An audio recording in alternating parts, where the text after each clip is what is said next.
அதாவது ஒரு திரைப்படம் என்பது அது ஒரு மெயின் ஸ்ட்ரீம் மீடியா. திரையரங்குக்கு வந்து லைட் அமர்த்திட்டு எதுக்கு இவ்வளோ ஸ்பீக்கர்ஸ் வச்சுருக்காங்க அப்படின்னு சொன்னால் அவங்க ஒன்றை உணர்வதற்காகத்தான். முன்ன மாதிரி இல்லை. இப்போல்லாம் 5.1 7.1 டால்பி ஸ்டீரியோ எல்லாம் வந்ததுக்கு பின்னாடி அந்த திரைப்படம் இந்த தாக்கத்தை தனக்கு ஏற்படுத்தணும் அப்படின்றது. இப்போ நீங்கள் படப்பிடிப்பு தளத்தில் நான் கஷ்டப்பட்டேன், அங்கே ரொம்ப சிரமம் இருந்தது, நாங்கள் வேதனைகளை அனுபவித்தோம், கண்ணீரை அனுபவித்தோம் அப்படின்னு சொல்லுவதால் மட்டும் அது கடந்துராது ஆடியன்ஸுக்கு. அந்த திரைப்படம் அதை கடத்துதா, அது அந்த வேலையை செய்தான்றதா ரொம்ப முக்கியமானது. ஏன்னா அதில் நீங்கள் ரொம்ப கவனமாக இருக்கணும்.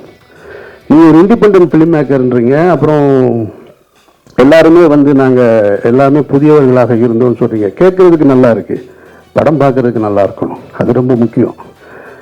ஏன்னா இந்த நாட்டில் வாச்சாத்தின்னு ஒரு நிகழ்வு உங்களுக்கு எல்லாருக்குமே தெரியும். 18 பெண்கள் பாலியல் வன்முணர்வு செய்யப்பட்ட ஒரு கொடுமை.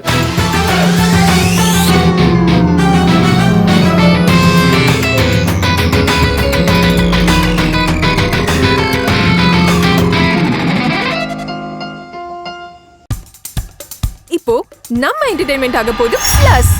என்னது 5+ OTTs, 800+ blockbuster movies, அதுவும் 1+, 2+, 3+, multi+ languagesலயா? Exclusive movies, brand new web series, interesting-ஆன short movies.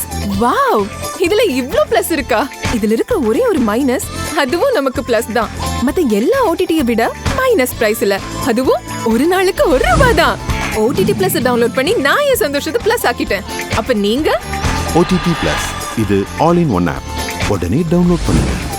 OTT Plus, இதுல எல்லாமே பிளஸ். அரங்கத்தில் இருக்கும் அனைவருக்கும் இறைவன் புறத்திலிருந்து சாந்தியும் சமாதானம் உண்டாகட்டும். இந்த கேவி திரைப்படத்தின்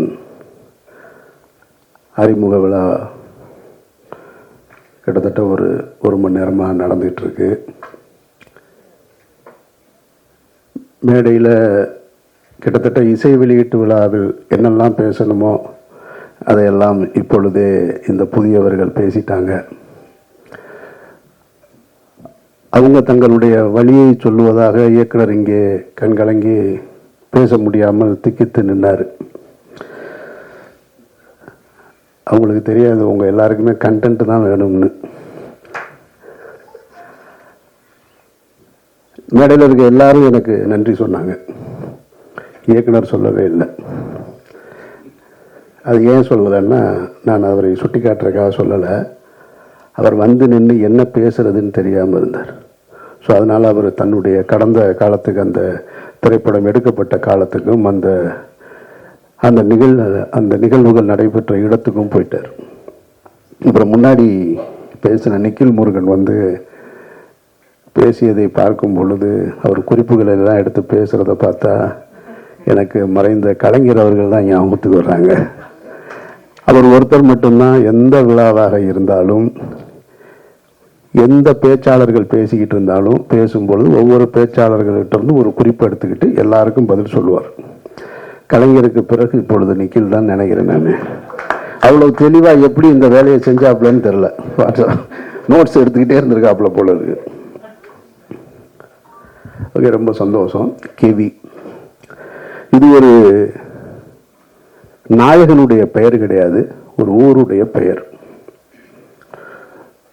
அந்த ஊர் வந்து பெரிய குளத்துக்கும் தேனிக்கும் நடுவில் இருக்கிற ஒரு ஊர். அவங்க சொன்னது மாதிரி மேலே இந்த பக்கம் போனால் 10 கிலோமீட்டர் போனால் கொடைக்கானலுக்கு போயிடலாம், கீழே வந்தால் பெரிய குளத்துக்கு வந்துடலாம், தேனிக்கு வந்துடலாம். இந்த மாதிரி ஒரு மலை கிராமம் அது. இந்த மலை கிராமத்தை பற்றின அனுபவம் எனக்கு இருக்குது. பெரிய குளத்துக்கு இன்னொரு புறம் அகமலைன்னு ஒரு ஊர் இருக்கு. அந்த ஊரில் குண்டஞ்சை எஸ்டேட்னு ஒரு எஸ்டேட், அதுக்கு நான் போயிருக்கேன் என்னுடைய பள்ளிக்கூட காலகட்டத்தில். கிட்டத்தட்ட அது இப்படி போகும், மேலே குதிரையில் தான் போகணும். அதில் ஒரு கிட்டத்தட்ட 2 மணி நேரம் பயமாக இருக்கும். குதிரை எப்போ வேணாலும் விழுந்துருமோன்ற அச்சம் இருக்கும். குதிரையில் தான் அந்த மூடைகளை கட்டிட்டு போவாங்க. கேவியில் கூட இப்படி இருந்தது பாதை, அது ஃபுல்லாக இப்படி இருக்கும், பாறையாக இருக்கும், நடப்பாதை கூட இருக்காது. அந்த அனுபவம் எனக்கு இருக்குது. அதோட புகைப்படங்கள்லாம் நான் வச்சுருக்கேன். நான் இப்போ எப்படி இருக்குன்னு தெரில. அது மாதிரியான ஒரு மலை கிராமத்தை பற்றி தான் இவங்க அந்த மலை கிராமத்தில் மருத்துவமனைக்கு வருவதாக இருக்கட்டும் அல்லது பள்ளிக்கூடங்களுக்கு வருவதாக இருக்கட்டும் இந்த மாதிரி சாலை வசதி இல்லை. அப்போ ஒரு பெண் கர்ப்பம் அடைஞ்சிட்டா, கர்ப்பிணியாக இருக்காங்க, அவங்க வந்து மருத்துவமனைக்கு போகணும். அந்த பிரசவ நேரத்துக்கு மருத்துவமனைக்கு போகணும்னா அந்த வழி சொல்லுவாங்க, வீட்டில் அனுபவஸ்தர்களுக்கு தெரியும்.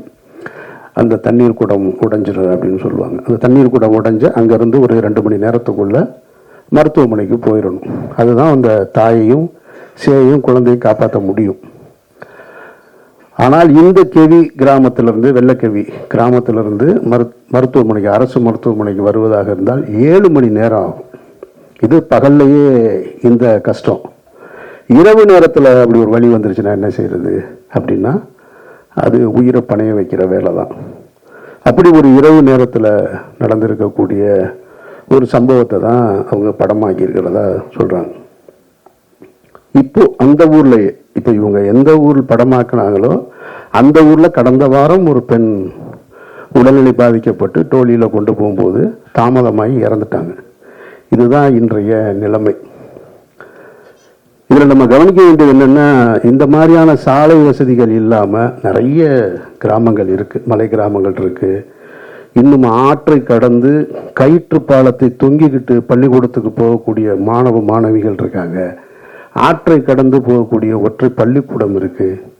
இதெல்லாம் இருந்துகிட்டே தான் இருக்குது. அப்போ சுதந்திரம் பெற்று இவ்வளவு காலம் ஆகியும் நாம் இன்னும் இது போன்ற விஷயங்களில் வந்து நம்ம மேன்மை அடையலை அப்படின்றது ஒரு வருத்தத்துக்குரிய செய்தி தான். அதை யாரும் மறுக்க முடியாது. அப்போ இங்கே நம்ம கவனிக்க வேண்டியது என்னவாக இருக்குன்னா, ஃபார்முலா ரேஸ் கார்பந்தயம் நடத்துகிற அளவுக்கு நம்ம நாடு முன்னேறி இருக்கு. அப்போ அந்த அளவுக்கு முன்னேறி இருக்கிற நாம இந்த மாதிரியான மருத்துவமனைகளுக்கு கொண்டு போவதற்கான சாலை வசதிகளை முன்னேற்ற வேண்டியது அவசியமானது. அதையும் கவனி. வெறுமனே நம்ம வந்து அதுவும் தேவைதான், ஆனால் இந்த அடிப்படை தேவையும் ரொம்ப முக்கியன்றது தான் நம்ம பார்க்கணும். அப்போ அப்படி ஒரு சூழல்ல தான் இந்த அவங்க ஏன் அவங்க கிட்ட இந்த வழியை சொல்றேன்னு எல்லாரும் சொன்னாங்க, ஊடக நண்பர்களை பார்த்து சொல்றாங்கன்னா, இந்த செய்தியை நீங்க கடத்தணும், அரசுக்கு கொண்டு போய் கடத்தணும் அப்படின்றது தான் அவங்களுடைய நோக்கம். அதுக்கு தான் நான் ஒரு ஸ்பீக்கர் இங்கே வந்து நிற்கிறேன். நான் அவர்கள் சொல்ல நினைப்பதை என்னுடைய வாயிலாக நான் உங்ககிட்ட சொல்றேன். நிச்சயமாக இப்போ ஜெய் பீம்ன்ற ஒரு திரைப்படம் வந்தது. அந்த திரைப்படத்தை பார்த்ததற்கு பின்னால் தமிழக அரசு உடனடியாக தலையிட்டு இருளர்களுக்கான அவருடைய வாழ்க்கையை மேம்பட செய்வதற்கான பட்டா வழங்குவது இதெல்லாம் நடந்தது. அது மாதிரியாக கெவி திரைப்படமும் ஒரு சூழலை ஏற்படுத்தும், அவர்கள் வாழ்க்கையில் மாற்றத்தை ஏற்படுத்தும்னா அப்படி ஒரு சூழல் நடக்கணும்னு நானும் வேண்டிக்கிறேன். உங்களுக்கு அந்த நன்றியை செலுத்துறேன். இப்போ தமிழக அரசின் கவனத்துக்கு இந்த கெவி திரைப்படத்தையும் கொண்டு போக வேண்டியது அவசியமாக இருக்கின்றதுதான் மறுக்க முடியாத உண்மை. இதுல இன்னொரு சிக்கல் இருக்கு. அதை வந்து படக்குழுவினர் யாரும் தப்பா நினைச்சுக்க கூடாது. அதாவது ஒரு திரைப்படம் என்பது அது ஒரு மெயின் ஸ்ட்ரீம் மீடியா. திரையரங்குக்கு வந்து லைட் அமர்த்திட்டு எதுக்கு இவ்வளோ ஸ்பீக்கர்ஸ் வச்சுருக்காங்க அப்படின்னு சொன்னால் அவங்க ஒன்றை உணர்வதற்காகத்தான். முன்ன மாதிரி இல்லை. இப்போல்லாம் 5.1 7.1 டால்பி ஸ்டீரியோ எல்லாம் வந்ததுக்கு பின்னாடி அந்த திரைப்படம் இந்த தாக்கத்தை தனக்கு ஏற்படுத்தணும் அப்படின்றது. இப்போ நீங்கள் படப்பிடிப்பு தளத்தில் நான் கஷ்டப்பட்டேன், அங்கே ரொம்ப சிரமம் இருந்தது, நாங்கள் வேதனைகளை அனுபவித்தோம், கண்ணீரை அனுபவித்தோம் அப்படின்னு சொல்லுவதால் மட்டும் அது கடந்துராது ஆடியன்ஸுக்கு. அந்த திரைப்படம் அதை கடத்துதா, அது அந்த வேலையை செய்தான்றதா ரொம்ப முக்கியமானது. ஏன்னா அதில் நீங்கள் ரொம்ப கவனமாக இருக்கணும். நீங்கள் ஒரு இண்டிபெண்டன்ட் ஃபிலிம் மேக்கர்ன்றீங்க, அப்புறம் எல்லாருமே வந்து நாங்கள் எல்லாமே புதியவர்களாக இருந்தோம்னு சொல்கிறீங்க. கேட்குறதுக்கு நல்லா இருக்குது, படம் பார்க்கறதுக்கு நல்லா இருக்கணும், அது ரொம்ப முக்கியம். ஏன்னா இந்த நாட்டில் வாச்சாத்தின்னு ஒரு நிகழ்வு உங்களுக்கு எல்லாருக்குமே தெரியும். 18 பெண்கள் பாலியல் வன்முணர்வு செய்யப்பட்ட ஒரு கொடுமை. அதுக்கு 30 ஆண்டு கால போராட்டத்துக்கு பின்னாடி இப்போதான் தீர்ப்பு வந்தது, உங்கள் எல்லாருக்கும் தெரியும், பத்திரிகையாளர்களுக்கு. ஆனால் வாச்சாத்தியை மையப்படுத்தி ஒரு திரைப்படம் வந்தது, பார்க்க முடியாது, ரொம்ப நேரமாக நம்ம போர் அடிக்கும். அந்த வழி நமக்கு வந்து உணரவே முடியாது. அப்போ மேக்கிங்கில் வந்து ஃபிலிம் மேக்கிங்கில் வந்து கொஞ்சம் அமெச்சூராக இருக்கும். அப்போ அது போன்று இருந்து விடக்கூடாதுன்றதுல ரொம்ப கவனமாக இருக்கணும் நீங்கள். இதை ஏன் நான் உங்ககிட்ட இந்த இடத்துல சொல்கிறேன்னா, திரையரங்குக்கு வந்ததுக்கப்புறம் நீங்கள் அதை பற்றி பேசி பிரயோஜனமே கிடையாது. உங்களுடைய திரைப்படத்தினுடைய ஒரு காட்சியை, ஒரு முன்னோட்டத்தை எனக்கு அனுப்பிச்சிருந்தீங்க. அதில் பார்த்து 2 தேவையில்லாத 2 ஷார்ட்ஸ் இருக்குது என்னுடைய பார்வையில். அது ஒரு ஹீரோவை முன்னிலைப்படுத்துவது போல். அது இந்த இடத்துக்கு கொண்டு வந்து சேர்க்காது. இவங்க அந்த மாதிரி நிறைய பார்த்துட்டாங்க. இவங்களுக்கு எல்லாம் தெரியும் யார் யாருக்கு என்ன ஷார்ட் வைப்பாங்கன்னு முன்னாடியே சொல்லிடுவாங்க, படம் பார்க்குறதுக்கு முன்னாடியே. அதனால் அதையெல்லாம் தவிர்த்துட்டு நீங்கள் படம் முடிகிறதுக்குள்ளே, படம் காப்பி ரெடியாக ரிலீஸ் பண்ணுறதுக்குள்ளே ஒரு தடவை இப்போ என்னை இந்த விழாவுக்கு அழைத்தது போல் உங்கள் பிஆர்ஓ மூலமாக இன்னும் சில நல்ல இயக்குநர்கள் இருக்காங்க, அவர்களை அழைச்சி படத்தை போட்டு காமிச்சு, சார் இதில் எந்தெந்த இடம் வீக்காக இருக்குது, இல்லை எதை எப்படியாவது என்ஹான்ஸ் பண்ண முடியுமா, தேவையில்லாத காட்சிகள் எது எது ரிப்பீட் மோடில் இருக்குது, இதையெல்லாம் பார்த்து கொண்டு போய் சேர்க்க வேண்டியது உங்கள் பொறுப்பு. அப்படி சேர்த்தீங்கன்னா தான் நீங்கள் பட்ட கஷ்டம் போய் சேரும். அதை நீங்கள் புரிஞ்சுக்கங்க, அதை தவறாக எடுத்துக்க வேணான்றது தான் என்னுடைய கருத்து. ஏன் அப்படி சொல்கிறேன்னா, சினிமா மெயின் ஸ்ட்ரீம் மீடியா தான் ரொம்ப முக்கியமானது. நீங்கள் எந்த வழியை சொல்வதாக இருந்தாலும், சமீபத்திய உதாரணங்களை நீங்கள் இப்போ சொல்லிக்கிட்டு இருந்தீங்க, வாழை சொன்னீங்க. வாழை மெயின் ஸ்ட்ரீம் சினிமாவுக்கு பக்கத்தில் இருக்குது, அதுதான் அதனுடைய வெற்றி. அதில் நீங்கள் புரிஞ்சுக்கணும். ஆனால் பக்கத்தில் இருக்கக்கூடிய கொட்டுக்காளின்ற திரைப்படம் அது ஃபெஸ்டிவல் சினிமா, அதை நல்லா புரிஞ்சுக்கணும். அது மெயின் ஸ்ட்ரீம் சினிமா கிடையாது. அதுக்காக அது நல்ல படம் இல்லைன்னு அர்த்தம் இல்லை. அது ஃபெஸ்டிவல் மோடுக்காக தயாரிக்கப்பட்ட ஒரு படம். அப்போ ஃபெஸ்டிவல் மோடுக்காக தயாரிக்கப்பட்ட ஒரு திரைப்படத்தை, பல சர்வதேச விருதுகளை பெற்ற ஒரு திரைப்படத்தை இங்கே கொண்டு வந்து நீங்கள் சக மெயின் ஸ்ட்ரீம் மீடியாவோட போட்டி போட வைப்பது என்பதே அது ஒரு வன்முறை தான். அது எனக்கு ஏற்புடையதல்ல. அப்படி ஒரு படத்தை கொண்டு வந்து போட்டி போட வைக்கவே கூடாது. அது தேவையற்ற வேலை. சர்வதேச விருது வாங்கின ஒரு திரைப்படம், பாராட்டுக்களை பெற்ற ஒரு இயக்குனரை இங்கே ஒரு 150 ரூபா கொடுத்துட்டு வெளியில் வரும்போது ஒருத்தர், இப்போ தான் யூடியூப் நிறையா வந்துருச்சு இல்லையா, யூடியூப் வந்துட்ட காரணத்தினால என்ன பண்ணுறாங்கன்னா, நாங்கள் படமாக எடுத்து வச்சுருக்காங்க, நம்ம அதை பார்க்குறோம். 2 நாளாக நான் பார்த்துட்ருக்கேன். அந்த டைரக்டரை பார்த்தா நான் வெட்டுவேன் அடிப்பேன் அப்படின்லாம் சொல்கிறேன். அவருக்கு யார் அந்த உரிமை கொடுத்தது? வெட்டுவேன் அடிப்பேன்னு சொல்கிறதுக்கான உரிமை யார் கொடுத்தா? படம் நல்லா இல்லைன்னு சொல்கிற, அது ஓகே, ஏன் நீ காசு கொடுத்து பார்த்ததுனால தான் அது கூட உனக்கு அந்த உரிமை, இல்லைன்னா அது கூட கிடையாது. அப்போது தேவையற்ற முறையில் என்னை பொறுத்த மட்டும் நான் கொட்டுக்காளி திரைப்படத்தை நான் எடுத்திருந்தேன், தயாரிச்சிருந்தேன் அப்படின்னா நான் தியேட்டருக்கே கொண்டு வந்திருக்க மாட்டேன். அதை வணிக நோக்கத்தில் கொண்டு வந்து திணிக்க வேண்டிய அவசியம் இல்லைன்னு நான் நினைக்கிறேன். அது அவசியமற்றது. அது சர்வதேச திரைப்பட விருதுகளை பெற்றிருக்கு. அந்த கண்ணியத்தை அப்படியே கொடுத்துருக்கணும். அதனுடைய தயாரிப்பாளர் ஒரு பிரபல நடிகராக இருக்கிறாரு. அவர் நிச்சயமாக அவருடைய இன்ஃப்ளூயன்ஸை வச்சு அவர் ஓடிடி தளத்துக்கு வித்திருந்திருக்காங்க. அதோட போட்ட முதலீடை எடுத்துட்டு பிரச்சனையை முடிச்சிருந்தா தேவைப்படுறவங்க அந்த படத்தை போய் ஓடிடியில் பார்த்துருப்பாங்க. இப்போ நீ கொண்டு போய் 1000 ரூபா பணத்தை கொடுத்துட்டு குடும்பத்தோட போய் எனக்கு பாட்டு இல்லை, ஓப்பனிங் சீன் இல்லை, மியூசிக் இல்லை, இன்டர்வல் பிளாக் சரியா இல்லை, எண்டு ப்ராப்பராக இல்லைன்னு சொல்ல வேண்டிய அவசியம் எங்கே ஏற்படுது? நான் பாக்கெட்லேருந்து காசு எடுத்து கொடுக்கும்போது வருது. அப்போ அது தேவையற்றது. அப்போ மெயின் ஸ்ட்ரீம் சினிமாவுக்கு என்ன சொல்லணும், ஃபெஸ்டிவலுக்கு என்ன சொல்லணுன்றது நம்ம தெரிஞ்சு வச்சுக்கணும். அதை விட்டுவிட்டு நான் ஃபெஸ்டிவலுக்கு எடுத்த மூடில் படத்தை எடுத்துட்டு நாளைக்கு கெவியாக கூட இருக்கலாம், இதே படத்தை கொண்டு வந்து நீங்கள் மெயின் ஸ்ட்ரீமில் கொண்டு வந்து வச்சுட்டு என்ன ஆடியன்ஸ் பார்க்க மாட்டேன்றாங்க அப்படின்னு சொல்லக்கூடாது. அது ஏற்புடையது கிடையாது. அந்த வகையில் ஏன்னா அதுதான் சமீபத்திய உதாரணமாக தான் நான் அதை வச்சு தான் இந்த கெவியையும் சொல்கிறேன். அந்த மாதிரி உங்களுடைய திரைப்படத்தையும் அதுபோல் மக்களுக்கு கொண்டு போய் சேர்க்கக்கூடிய திரைப்படமாக ஆக்கித்தர வேண்டிய பொறுப்பு உங்களுக்கு இருக்குது. அப்புறம் இங்கே நிறைய இருக்குது. இந்த மாதிரி சாலை வசதி இல்லாமல் இந்தியா ஏசியன் கேம்ஸ் நடத்துறது, அப்புறமா இன்னும் அடுத்து ஒலிம்பிக் கூட கேட்டிருக்காங்களாம். இவங்க ஒலிம்பிக்கு கேட்டிருக்கதா சொல்கிறாங்க. ஆனால் வெளிநாட்டு அதிபர்கள் வரும்பொழுது குடிசையை பூரா பச்சை போட்டு மறைப்பாங்க, நெட்டு போட்டு மறைச்சிக்கிட்டு இருப்பாங்க. ஆனால் இவங்க ஒலிம்பிக் கேட்ட ஆசியன் கேம்ஸ் நடத்துறதுக்கு கிராமங்களை உருவாக்கணும். அப்போ அதுக்கு ஒரு கிராமங்களே உருவாக்குறாங்க. ஒரு விளையாட்டுக்கு ஒரு கிராமங்களை உருவாக்குகிற ஒரு நாடு உண்மையான கிராமத்திற்கு சாலை வசதி ஏற்படுத்தி தர வேண்டும் என்பது மிக மிக அவசியமானது. அதை நம்ம கேட்க வேண்டிய பொறுப்பு நமக்கு இருக்கு.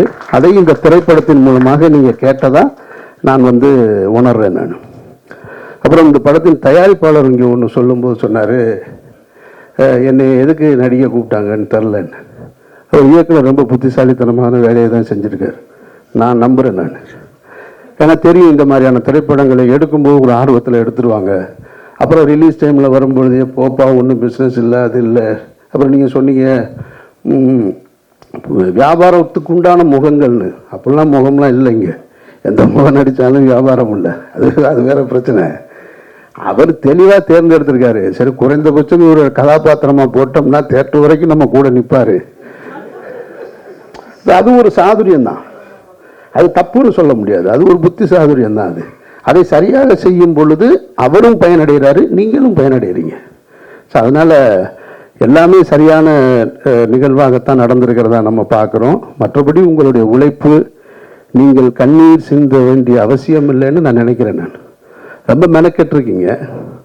ஒரு டீம் கஷ்டப்பட்டு வேலை செஞ்சுருக்கீங்க. உங்களுடைய கஷ்டம் எல்லாமே மைக்கில் பேசுகிறதுனால எதுவும் சரியாயிடாது. நீங்கள் பட்ட கஷ்டம் இன்னொருத்தவங்களுடைய கஷ்டத்தை பொது சமூகத்துக்கு சொல்வதற்காக பட்ட கஷ்டம். ஸோ அந்த கஷ்டம் திரையரங்கில் சரியாக நான் பார்த்த ஃபஸ்ட்டு இப்போ 2 ஷாட்டு போட்டிங்க பாருங்கள். அந்த ஷாட்டு பேசுது அந்த ஊர் என்னன்னு அப்படின்றது. எனக்கு இப்போ பார்த்த உடனே என்ன தோணுது, இந்த கதையை எடுத்துகிட்டு நம்மள்கிட்ட வராமல் போயிட்டாங்களே, இவங்க எடுத்துகிட்டு வந்தால் எடுத்து கொடுத்துருப்போமே அப்படின்னு தான் தோணுது. நான் நகரத்தில் வளர்ந்தவன். நான் மதுரைன்ற நகரத்தில் வளர்ந்தவன். எனக்கு கிராமங்கள் தெரியும். ஆனால் கிராமத்தில் இருக்கக்கூடிய வழி என்னன்றது அதெல்லாம் அவ்வளவுலாம் நான் வளரலை. நான் ரொம்ப சின்ன வயசில் ரொம்ப ஜாலியாக சுற்றிக்கிட்டு இருந்த பையன். நான் காலேஜ் வர வரைக்கும் ரொம்ப ஜாலியாக இருந்தேன். நான் அதனால் நான் பார்த்த விஷயங்களே அங்கங்கே அந்த கிராமம் அது இதுன்னு எனக்கு இருக்கிற சினிமா அனுபவத்தை வைத்து, நான் பார்த்த சினிமா அனுபவத்தை வச்சு எனக்குன்னு ஒரு கதையை உருவாக்கி நான் திரைப்படம் எடுத்துகிட்டு இருக்கேன். இது நான் பார்க்கல. இப்போ இந்த ஃபஸ்ட்டு ஷாட் பார்த்த உடனே ஆக நம்ம பண்ணியிருக்கலாம் இந்த படம் அப்படின்னு தோணுச்சு. அப்போது நம்ம கடைசியாக சேர்க்கிறதை விட முதல்லையே நீங்கள் யாரையாவது சந்திச்சிருந்தா இன்னும் சரியாக கூட வந்திருக்கும்னுன்றது. எதுவாக இருந்தாலும் நீங்கள் சரியாக பண்ணியிருக்கீங்கன்னு எனக்கு நம்பிக்கை இருக்குது. அந்த ஷாட்டு பார்க்கும்போது முழு படமும் அந்த உணர்வை எனக்கு கொடுத்துருச்சுன்னா நீங்கள் வெற்றி அடைஞ்சிட்டீங்கன்னு அர்த்தம். உங்களுடைய வெற்றி என்பது அரசின் காதுகளுக்கு போய் கேட்டும்.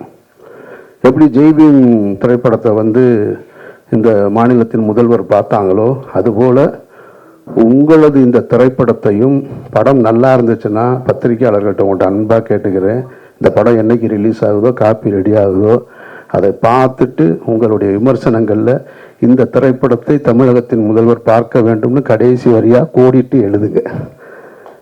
இது வரைக்கும் நீங்கள் செஞ்சிருக்க மாட்டீங்க. முதல் முறையாக செஞ்சு பாருங்க. அதற்கு தகுதியாக இந்த படம் இருக்குமானால் சொல்லுங்க. ஒருவேளை 1-2 சின்ன சின்ன குறைகள் இருந்தால் கூட மன்னிச்சு விட்டுருங்க.